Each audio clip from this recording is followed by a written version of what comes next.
Well, let me start by wishing all of you a very good morning, and it's wonderful to see all of you here today. We just thought we'll get together to have a quick chat on some of the recent developments in our relationship, just to update you on what's been happening. In particular, I think with regard to the Maritime Security Partnership, there's been some interesting new developments, particularly the visit of the Philippine Coast Guard Commandant, Admiral Abu, to India. I also want to share with you our joy in India at the moon landing, and to brief you about all the excitement that is there across the world and in India about it. And hopefully through you also to share some of that with the broader Philippine community. So broadly speaking, that's initially my comments. I think we keep it rather interactive. But on the maritime security side, as you know, this has emerged as an important element of the India-Philippines partnership. We had agreed last year during the visit of the External Affairs Minister of India to the Philippines, and subsequently during Secretary Loxon's visit to India, that we will set up a maritime affairs dialogue. And I'm happy to say that we've agreed on the terms of reference of that dialogue. There will be two streams to it. There will be a track 2 part and the official dialogue. And the track 2 dialogue is going to happen this month in Manila with the Indian National Maritime Foundation of India. The delegation is going to visit, and they're going to help us at the official level to sort of scope out the areas of engagement. So we're very much looking forward to the commencement of the structured dialogue on maritime affairs. As you would note, it's not just a maritime security dialogue. India and the Philippines both have very great stakes in the maritime domain. So this is an area where there's a natural complementarity of interests. We are both looking to access the blue economy in a more meaningful manner. We have a lot of seafarers from both India and the Philippines worldwide. There are a lot of issues that need to be addressed. Some of the issues that came up during the pandemic in terms of one of the critical elements as to how we were able to keep global trade going was because the international merchant shipping fleet was manned very ably by people from countries such as India and the Philippines. So that's an area where we would like to have engagement. Of course, maritime security is an important dimension to it. And we've also begun maritime related academic engagement. We had an MOU between the Indian Maritime University, which is a national university set up in India, to bring together all the higher institutions in the maritime domain. And they had signed an MOU with the Batanga State University, and we've had a few workshops already, one focusing on naval engineering recently. So this track is also progressing in a satisfactory manner, and I hope that we can continue to build on the insights that come up through the academic domain. So broadly speaking, this was the context in which we were welcoming Admiral Abu on his visit to India. This was the first ever official visit by a Philippine Coast Guard Commandant to India, so it was a historic visit. We managed to sign an MOU which had been in the works for some time between India and the Philippine Coast Guards on enhanced maritime cooperation. It focuses on maritime law enforcement, on maritime environmental protection, and maritime search and rescue and other areas of interest to the Coast Guards. As you know, India is also a country with a very large coastline, over 7,500 kilometers of coastline, including about 2,000 kilometers of island coastline, and of course a large mainland coastline. So there are a lot of areas where I think the Indian and Philippine Coast Guards can work together. So we are very happy that the Admiral could make that visit with his delegation.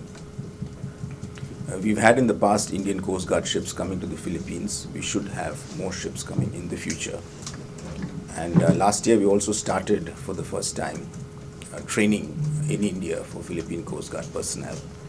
And we hope that this training engagement will also strengthen. The Philippine Coast Guard representative also attended an Indian Coast Guard exercise, search and rescue exercise last year in India. And we hope that the participation will go beyond observership, and active participation in these exercises from the Philippine Coast Guard can happen. So this is really an area of great interest. Admiral Abu also visited the maritime industry in India in the state of Goa.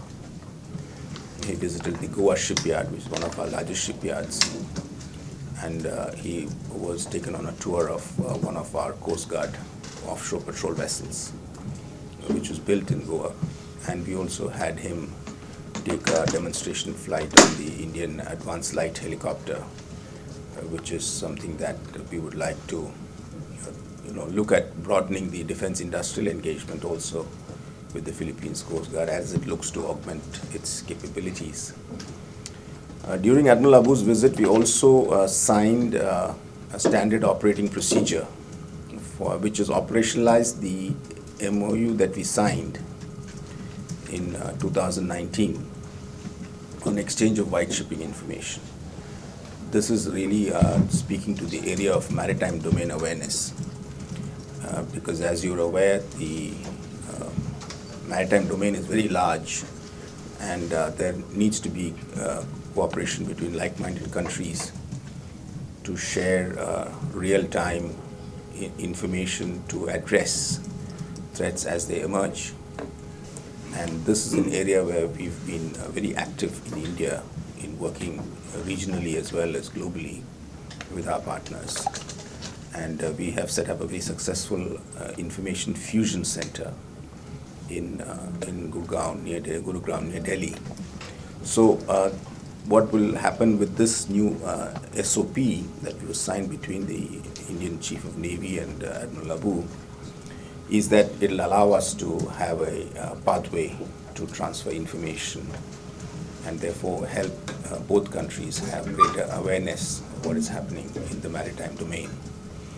So really, to summarize, this is an important phase of our maritime security and maritime affairs engagement. As you can see, we are working very strongly on this dimension of our partnership. The other thing I wanted to share with you, as I said, was about India's moon landing, successful moon landing. The Chandrayaan was received with great acclaim worldwide. This is the first time that India has managed to land on the moon, and this is the first time that any country has managed to land on the south pole of the moon, which is, I think, important from a scientific discovery point of view. And already the lander has been transmitting some very useful information. And it has detected, for example, the presence of sulfur on the surface of the moon. And obviously, all this information that is there will be of great benefit to humankind as we look at the continuing interest in the space frontier. This, we believe that this has been a success not just for Indian science and Indian technology, but really is a success for the global south, for all developing countries, and it was received very well. I also wish to thank the head of the Philippine Space Agency for his very warm congratulations on the occasion. And we are looking forward to having structured engagement in the space sector with the Philippines. I've been meeting with the Philippine Space Agency.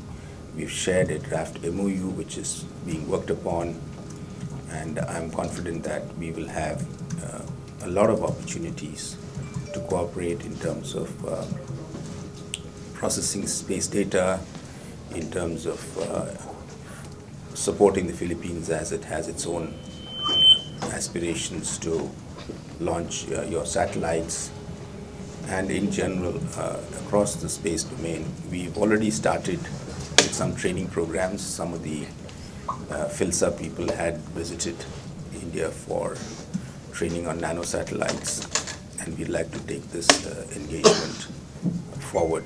So space is another area where we are looking forward to a closer partnership. With that, I will stop. Unless there's anything else you'd like me to specifically mention, I'm available for questions. So are joint patrols a possibility in terms of the maritime security matters?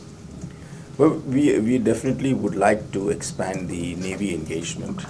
There has been a degree of engagement between our navies.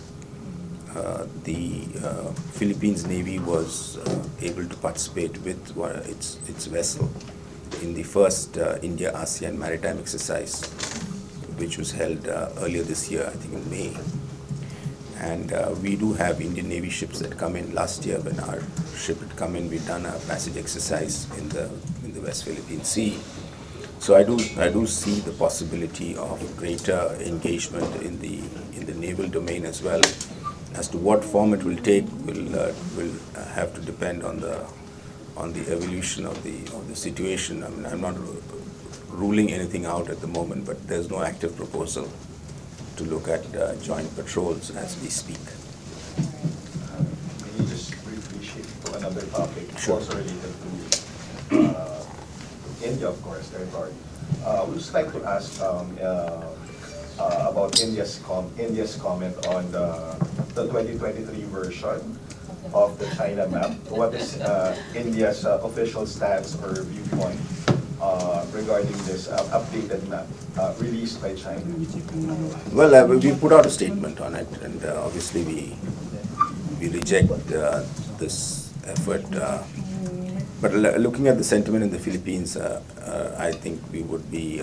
I would express my solidarity with the sentiment in the Philippines with regard to such efforts at what I would call cartographic expansionism. I think it's important to state our positions and our views, and I think both India and the Philippines have done so officially. Can you, sir, identify specific areas that, because we are not really too familiar with that, can you identify specific areas that China has included in their new map and claim as theirs? And can you provide any insights into these specific areas, or territories, or regions? Yeah, I mean, as is widely known, there is a dispute about the India-China boundary, and we have very clearly articulated in our statement that this map does not correspond with the realities on the ground and with India's claims. So specifically, the areas of Aksai Chin and Arunachal Pradesh, which are part of the territory of India, have been included in the map. Would you know if India formally filed a diplomatic protest on this? Well, we issued a statement. The Ministry of External Affairs has issued a formal statement, and my ministers also commented on this. And he's described this as this map as absurd. So I think that sums up the position. Ambassador, in relation to that, like, how do you think it's important for the 6 countries affected in the new map to call out or to unify and call out China's illegal claims to these territories? I think that's what's happening. As you would notice, all the countries are issuing very strong statements, and that indicates that there is clear rejection of this. So you're talking about the 2023 map, and then you have China's aggressive actions against the Philippines, specifically in the West Philippine Sea.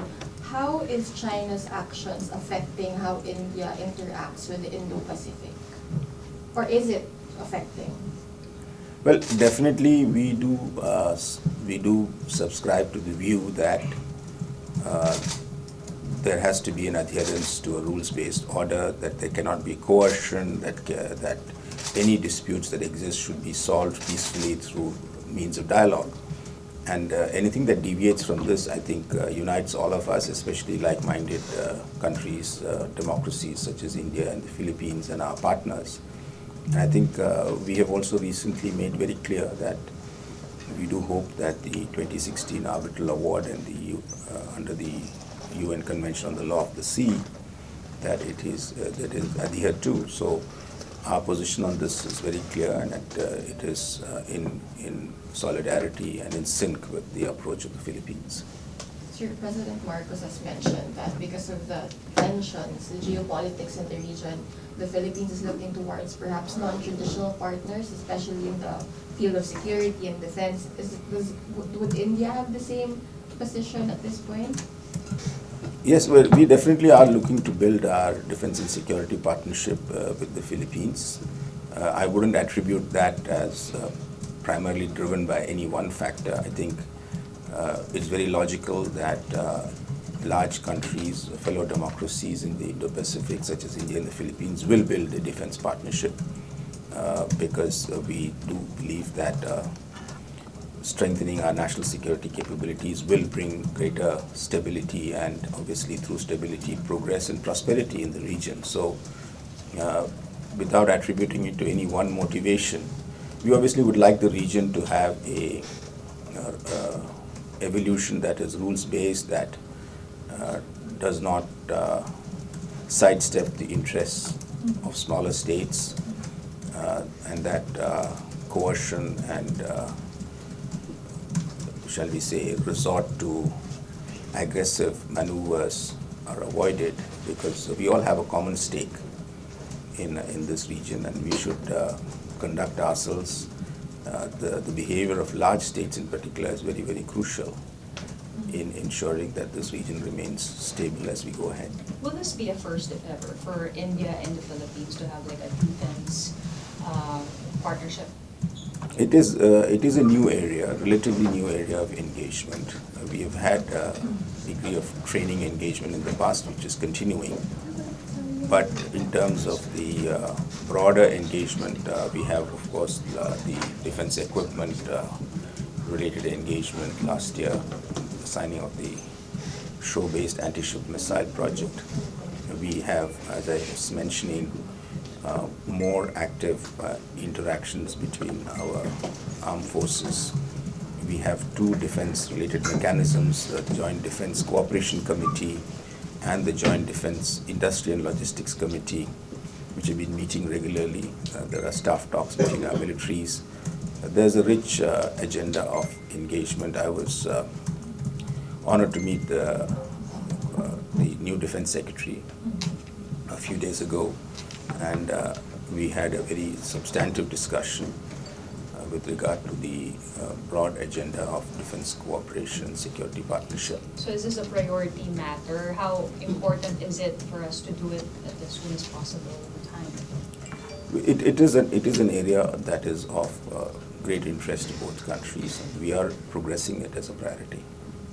Several countries, like the United States, have expressed serious concerns on China's aggressive actions in the South China Sea. Can you tell us what are India's biggest security concerns in the South China Sea, and what can the ASEAN, including the Philippines, expect from India as a capable regional partner to uphold peace and security, regional stability, and the disputed waters? Because as I just mentioned, we have a shared stake in ensuring that this region remains peaceful. It's very important for the entire world, in fact, because this is an engine of global prosperity and growth, this region and ASEAN in particular. And India has very deep economic and other interests in this region. We have a lot of engagement also at the people-to-people level. We would like to see this region develop in a peaceful manner where we can address the larger issues around growth and development of our nations. So what we would like to see is obviously continued freedom of navigation and unimpeded commerce, overflight, all of the key elements that have been stressed by other countries. And we would also as the region engages with the issue, project that interests of countries such as India and others should also be taken into account as you build all the future arrangements that will help meet all our shared interests. One question. Basing from the previous exploration, moon exploration, you were the first to explore the southern part of it. How was it? What was discovered, and how is that gonna benefit our planet? I have questions. Yeah, so this is a very path-breaking effort because this is, as I mentioned, as you noted, the first time that we have landed a man-made object on the south part of the moon. It is a hitherto unexplored part of the moon. The moon itself is seen as very critical to the future of space exploration.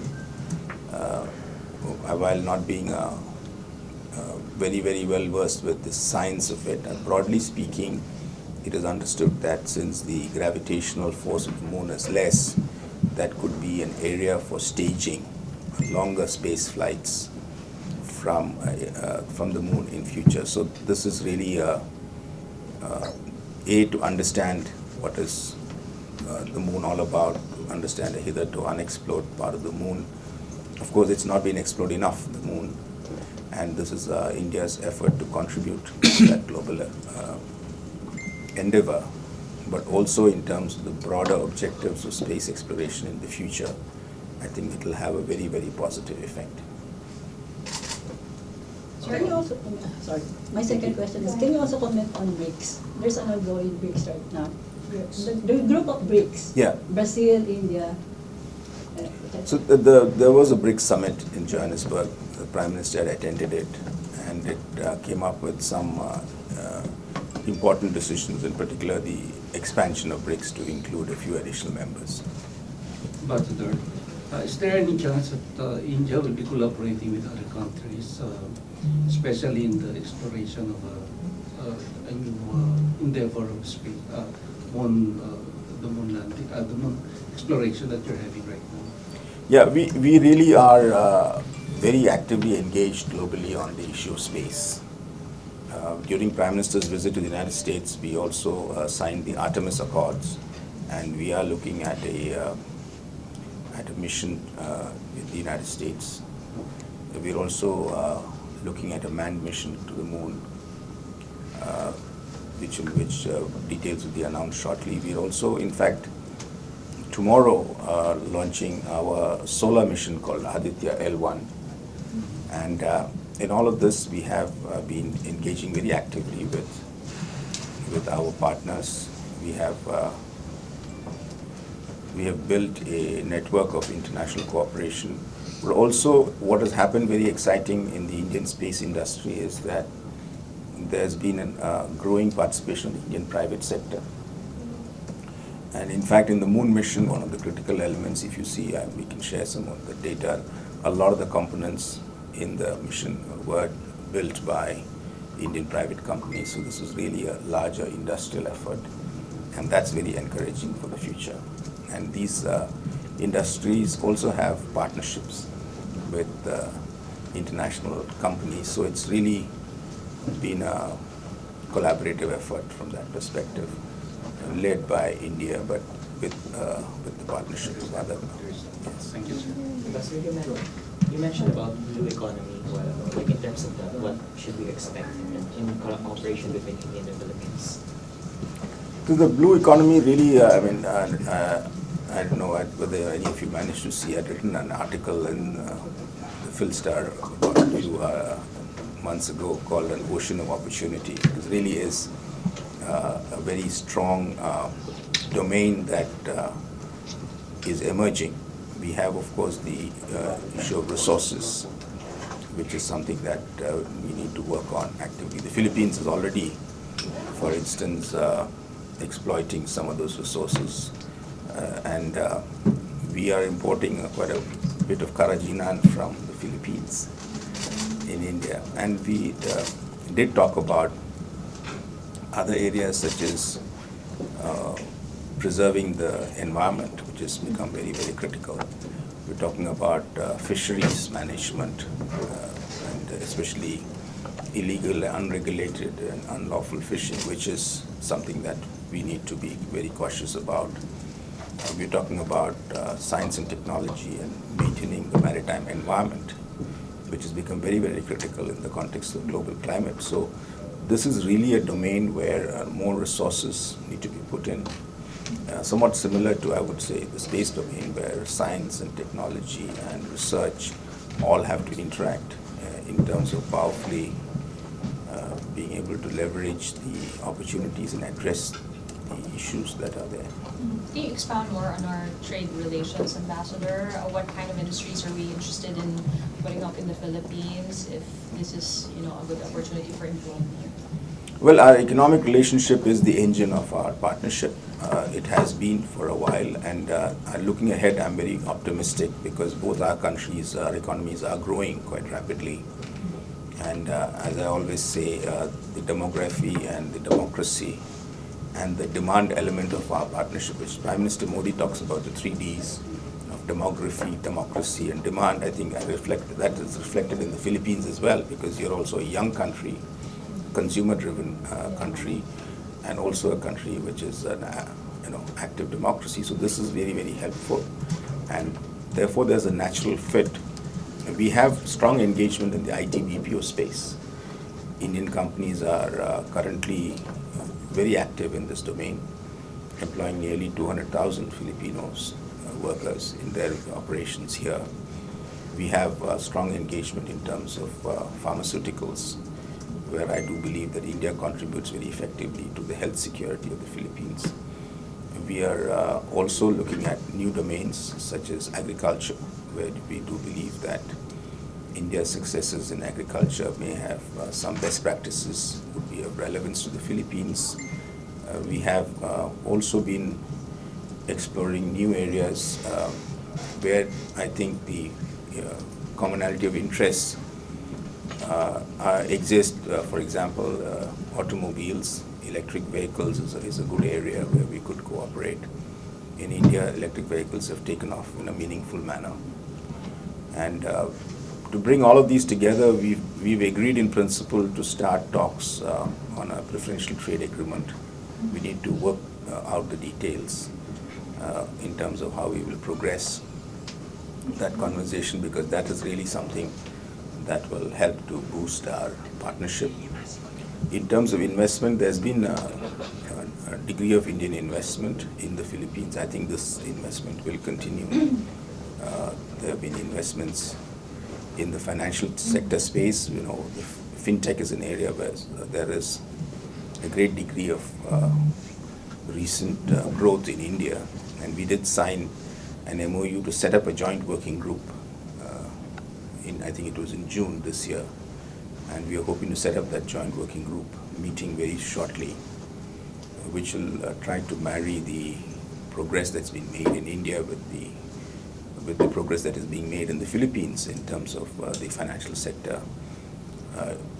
India's leveraged the foundational ID that we have called Aadhaar with a zero balance account that the Prime Minister introduced 10 years ago, which now has 500 million account holders. And this is called Jan Dhan. And with these two foundational systems, we've been able to transfer directly, what we call direct benefit transfer, welfare payments to the recipients without any leakages. This is something that the Philippines is interested in.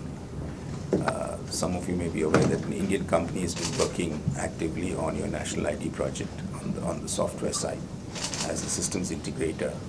And with this dialogue, I think we should be able to leverage more of these innovations, financial innovations, in this era where digital economy is driving a lot of the improvements in governance. So this is an area which is not purely economic in that sense, in the conventional sense, but really has very powerful impact in the way in which governments and people relate to each other, and how that also improves economic outcomes, especially developmental outcomes. And if you Sir, about the issue of rice, do you have any updates about the talks between the Philippines and India on rice importation? So there has been there is an ongoing conversation. I think the head of the National Food Authority of the Philippines visited India and projected some of the requirements. It's an ongoing conversation. I don't have any current updates, but we are continuing that conversation. Is the Philippines keen on importing rice from India? There was a projection of some demand that was made, yes. How much is India's production? I mean, Well, India's production approximately, I'm not sure exactly, but 125 to 130 million tons a year. We are, I think, the largest. We are the largest exporter of rice globally. So this is really a great success story in India. How we've managed to transform our agriculture sector. About 50 years ago, we were really import dependent, but we've managed to transform that into very strong food grain production capabilities. And this is something that we have offered to the Philippines as a partnership. And I think when the Prime Minister and President Marcos had a conversation last year, they did identify agriculture, in addition to fintech and health, as priority areas for the partnership. Sir, one last question from my end. Speaking of bilateral relations between the Philippines and India, are we hoping to see President Marcos visiting India soon? Does Prime Minister Modi have a pending invitation for President Marcos, or vice versa? Did President Marcos invite PM Modi here in the Philippines? Do you have any information about that? I don't have any current updates on that. Just to say that next year we'll be celebrating the 75th anniversary of diplomatic relations between India and the Philippines. And obviously that will be an occasion for a lot of engagement between our countries. And obviously I would hope that this will involve high-level political engagement also. Ambassador, may I ask about the last meeting with President Marcos? The President opened the idea or the possibility of partnership with the Philippines and India on boosting the local manufacturing of generic drugs in the country. May I know the status of it? We've pursued that line of engagement. Some Indian companies have expressed interest. At this stage, that expression of interest is still a matter of discussion in terms of trying to assess the commercial viability of production. We will continue to press forward, and I do hope that some of those discussions will fructify in the near future. Just to add, since the ASEAN summits are happening next week, what issues do we expect to be taken up during the ASEAN-India summit? I don't have a specific update on the particular issues that will be on the agenda, but as you know, last year we celebrated the 30th anniversary of the India-ASEAN partnership. It's a very strong partnership, particularly in the economic space. We would like to see that partnership progress, economic and trade partnership progress more fully. We will obviously discuss some of the issues in the region, the political issues that have been cropping up. We have a broad range of engagement with ASEAN across science and technology and people-to-people and cultural ties. This is an area with which India and ASEAN are shared a lot of civilizational linkages. We'd like to continue to build on the aspect of cultural and civilizational cooperation between India and ASEAN. So really that's a very broad set of areas where we've been engaging. We upgraded our partnership last year to a comprehensive strategic partnership with ASEAN. So this is really across the space of engagement. It's a very broad one. Ambassador, if I can just go back quickly to the MOU with the Philippine Coast Guard. If you can share some specifics, I mean, did they tell you what areas they need assistance from India? Because we don't have very sophisticated, vessels and equipment. So if there are specifics about that. Yeah. So as I was mentioning, we did have a specific focus in the MOU on a few areas. The MOU covers the entire domain of Coast Guard to Coast Guard engagement, but maritime law enforcement, maritime search and rescue, and maritime pollution response these are the key areas that were highlighted in the conversation. We also had the first ever bilateral meeting between our two Coast Guards in Delhi during Admiral Abu's visit. It was a very useful meeting. Obviously, I've also had a couple of opportunities to meet the Coast Guard Commandant here and to sort of develop the agenda for this visit. What will happen in future, obviously, as I said, there could be ship-level visits and interaction. There will be training cooperation. There will be, from the Indian side, we have expressed our intent to engage on the equipment side, on the demands that the Philippine Coast Guard may have as a very cost-effective and viable supplier for the Philippines Coast Guard. We do also want to share information on maritime domain. As I was mentioning, maritime domain awareness is another area of cooperation. So this is broadly the partnership on the Coast Guard side. So what have prompted the two sides, the two Coast Guards to have bilateral talks?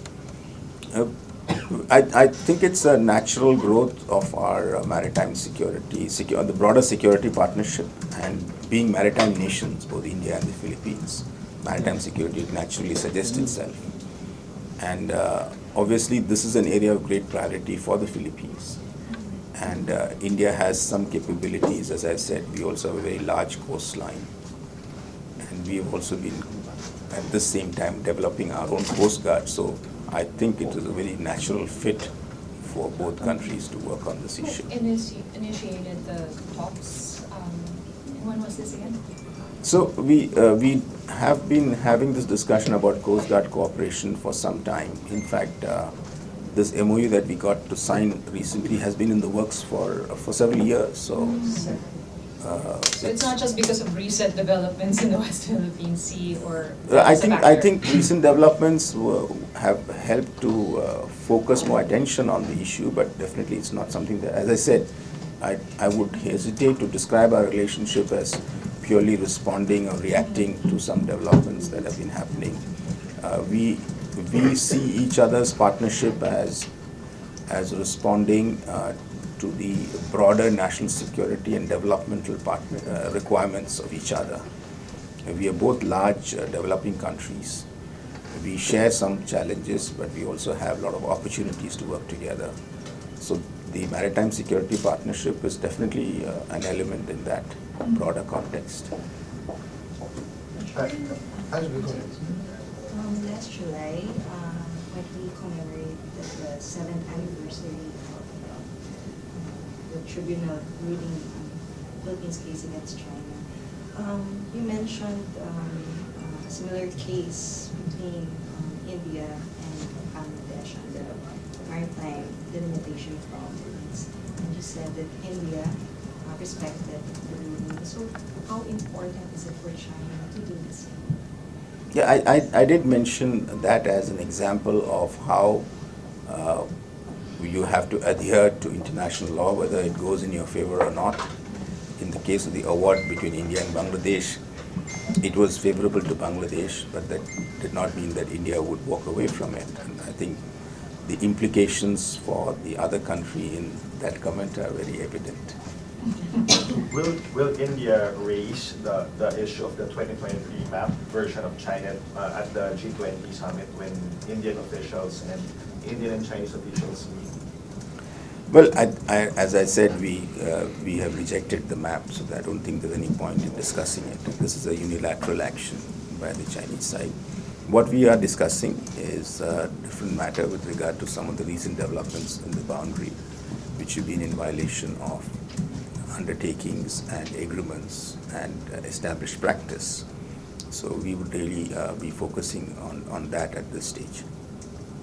China is urging parties to be calm and avoid over-interpreting the map that was released. Is that what is your reaction to that? you think there's more to the map, really? Well, broadly speaking, I would say that countries should be sensitive to each other's concerns. And when some actions are taken, it is natural that those who are affected will express their concern. That does not in some way imply that those countries are being not so calm. I think they are being forthright in expressing their concerns, and I think countries like India and the Philippines have been quite forthright. When our interests are affected, I think we will continue to be forthright. Who else? Malu. Sorry, I'm late. I don't know if this was asked already, but I'd just like to know, what's India's position on Philippines joining Quad, or in some other ways to improve security relationship in the Indo-Pacific region? Yeah, so I think there is, as you know, there is an effort to develop cooperation under the Quad framework, and this does have a outreach element to countries in the region, especially in ASEAN, and naturally the Philippines will be a partner in that regard. And the Philippines has taken a very constructive position with regard to cooperation with the Quad, and I would hope that as the Quad agenda gets more developed, there will be active projects that will come up between the Philippines, with the Philippines. I noticed, sir, when the water cannon incident happened, it's only India which was silent among the Quad members. Well, I think that we have made our views very clear in terms of the broader principles, and it is not our practice to respond and to make statements on every incident in that sense, but our broader approach had been very clearly clarified when Secretary Manalo visited India, and we issued a formal joint statement where we said that there is a need to respect the arbitral award, and therefore flowing out of that broader idea that countries should behave in a manner that contributes to peace and stability. So I think the interpretation there is very clear as to where India stands. That is? That countries should behave in a manner that contributes to peace and stability. Okay, but the silence is quite deafening, Ambassador.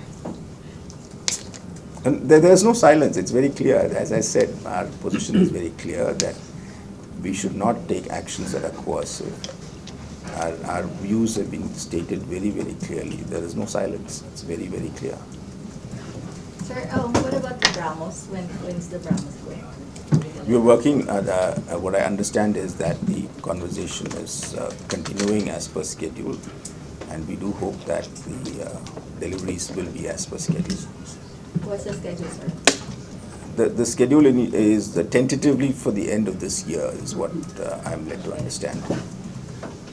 And will there be another order from other Well, we do have a continued engagement on that area, but I will leave it to the relevant Philippine authorities to announce whenever that, because this is really a prerogative of the buyer to make such announcements, not the supplier.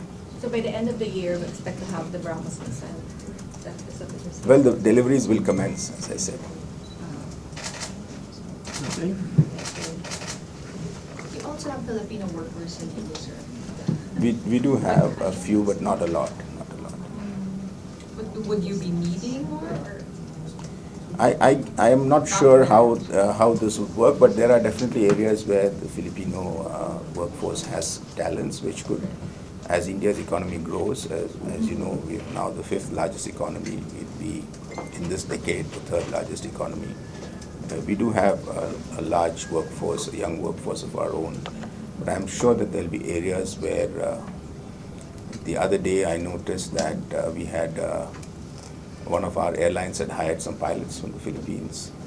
So, there would be various areas where skilled Filipino personnel would obviously find opportunities in India in the future, but I can't specifically say for now in which sectors. Okay. Thank you very much.